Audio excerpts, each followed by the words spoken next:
O Brasil está quebrado por dentro. Vamos entender o colapso da poupança?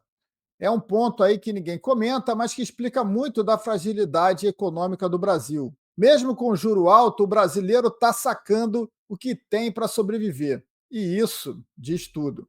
A M2 bateu o recorde de 6,6 trilhões de reais no mês de abril. Esse número divulgado pelo Banco Central é assustador e, olhando o gráfico, a gente consegue perceber o crescimento exponencial da M2, né, que conta aqui o déficit gerado pelo governo Lula, né, e a gente consegue ver o quanto ele vem crescendo nos últimos anos.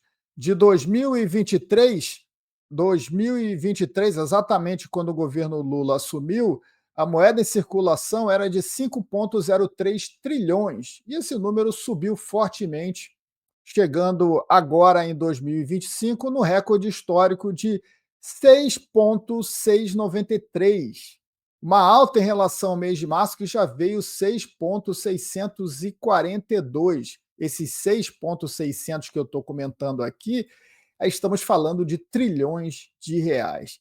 E isso, né, no mesmo momento em que o Banco Central aqui do Brasil está com uma política contracionista, está subindo os juros para tentar estimular a poupança. E a gente consegue perceber que, mesmo com juros altos, a moeda em circulação continua crescendo fortemente. E como é que isso acontece, né? Por que, que a M2, que eu sempre trago aqui na comunidade, esse indicador que o Banco Central divulga, é o mais próximo do que a gente pode ter para prever como vai estar o cenário inflacionário lá na frente, né? Porque a inflação, como eu digo a você, sempre aqui na comunidade, você que me acompanha, é a quantidade de moeda em circulação. Quanto mais moeda circula, menos ela tem poder de compra. E quando o governo emite dívida, quando há esse também a emissão de crédito no banco, né, que o banco faz uma alavancagem através desse crédito, deixando uma margem de garantia, aumenta a moeda em circulação na economia e essa moeda, claro, acaba indo para o consumo e, com isso, aumentando os preços, porque a produção do país segue a mesma. Você aumenta a quantidade de moeda circulando através do crédito, através desse déficit, e os preços passam a subir. É por isso que o Banco Central continua subindo os juros, né? E agora disse ter chegado no pico aí de 15%. Como chegou nesse pico de 15%, se a gente consegue enxergar que essa oferta de moeda no país está chegando no máximo histórico agora em 2025? Como o Banco Central pode dizer que vai pausar agora ou que chegou no pico da alta de juros no país com esses dados aqui que eu estou trazendo para você? Isso aqui é impressão de moeda pura, tá? É isso aqui que cria inflação. E se o número continua crescendo, impacta em mais inflação. Como é que essa impressão de moeda é gerada, Léo? Vou explicar aqui para você. Quando o governo Lula não fecha as contas, ele precisa emitir títulos de dívida. Então, ele emite lá no mercado, a mercado, né, os títulos públicos, e os bancos compram esses títulos públicos, né? Então, o governo recebe esse dinheiro para fechar as contas, já que ele não está arrecadando, e o banco, quando coloca em caixa esse título, ele consegue multiplicá-lo usando isso como um fator de garantia. Ou seja, como a credibilidade do Tesouro brasileiro é grande, né, porque ele está sendo bancado pelo Estado, o banco consegue alavancar em até 10 vezes o valor que ele investiu. Então, se o banco compra R$ 1 milhão, né, ele investe em títulos públicos comprando do governo R$ 1 milhão, ele consegue repassar esse dinheiro para a sociedade através de empréstimos em até R$ 10 milhões. Então, a sociedade vai ao banco buscar o dinheiro, o banco faz essa alavancagem, deixando ali para o Banco Central aquela margem de garantia. Né? Então, essa margem de garantia é chamado depósito compulsório. E um título público ele tem uma margem excelente, né? A gente usa também esse mecanismo no mercado financeiro para investir em contratos futuros, para estar alavancado os títulos públicos, por ter essa segurança entre aspas, do governo brasileiro, ele acaba tendo uma margem muito baixa, né? É uma garantia muito aceita pelo mercado financeiro. E aí, quando o banco, claro, multiplica isso em crédito, esse dinheiro vai para consumo. É por isso que a CM2 continua subindo. Então, quanto mais o governo emite títulos de dívida, mais aumenta a circulação de moeda do país, tirando o poder de compra da tua moeda, meu amigo, tirando o poder de compra do teu salário. Então, a cada mês que esses dados vão subindo aqui, que essa circulação de moeda vai aumentando, você está ganhando menos, porque o seu dinheiro pode ser igual, o seu salário pode ser igual ao mês passado, mas ele compra menos do que comprou no mês passado. Então, essa é a inflação de fato, tá? Essa é a inflação de fato. E como eu disse aqui, é um mecanismo extremamente perigoso, porque os bancos utilizam desse mecanismo para fazer essa alavancagem, para gerar ainda mais receita, para gerar ainda mais lucro, né? Emprestando cada vez mais dinheiro com essa grana, mas tudo isso está em base na confiança que o mercado tem nos títulos públicos brasileiros. Agora, quando estamos vivendo esse momento delicado do fiscal aqui, né, onde o governo não tem credibilidade nenhuma, o risco é enorme. E se o governo perde o controle fiscal e com isso o mercado não confia mais nesses títulos públicos, o banco que tem esses títulos em custódia começa a sofrer um grande aperto. O Banco Central, para tentar controlar a fuga desses títulos, pode aumentar o depósito compulsório, então isso começa a prejudicar imensamente os bancos que estão alavancados, principalmente os bancos menores, né, que não têm um caixa tão grande como os maiores bancos. Mas isso não isenta os bancos maiores, bom deixar claro aqui, de riscos nesse sentido.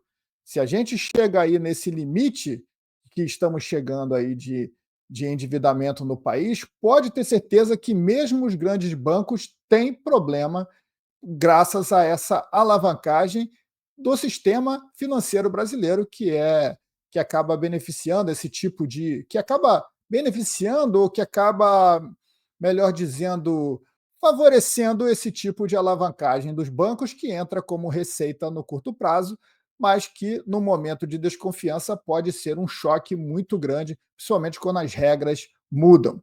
Só que quando o Banco Central sobe juros, né, a tentativa do Banco Central é frear o consumo. Então, o Banco Central sobe juros para que você que tem o dinheiro na mão deixe de consumir no curto prazo e invista esse dinheiro, já que você tem um retorno no curto prazo de 15% do dinheiro, né? Então, é difícil, o mercado para de circular, a economia para de emprestar dinheiro porque os juros estão muito altos, chegando a 15%. O risco de inadimplência aumenta, mas, ao mesmo tempo, esses juros deveria estimular a poupança. Então, o brasileiro que conseguiu poupar alguma coisa, que tem uma sobra, ele tem esse estímulo de poupar e ganhar 15% ao ano. É por isso que o Brasil é o país dos rentistas, né? Em vez de você investir em produtividade, você abrir um novo negócio, correr um risco de quebrar num país que tem uma carga tributária tão elevada, um risco tão elevado de empreender, é mais fácil você emprestar para o governo recebendo os 15% de retorno, né? Mas o que chama a atenção é que os números de poupança do Brasil vêm caindo este ano, no mesmo passo em que os juros estão subindo. Então, a política contracionista não foi suficiente para conter. Por quê? Porque, como a gente viu aqui, a M2 está indo na direção errada. A oferta de moeda continua muito grande, as contas públicas estão estourando e isso acaba escancarando a inflação, o crédito fica mais caro, então o brasileiro acaba tendo que usar a poupança para consumir, para pagar as suas contas principalmente, né? As suas contas, a conta de telefone, a conta de gás, a conta de luz, né? Ou pagar o seu aluguel, e fica extremamente apertado. E sem poupança não existe crescimento econômico. É a poupança da sociedade que gera o crescimento do país de fato. O PIB, que a gente diz, o PIB do país cresceu 3%.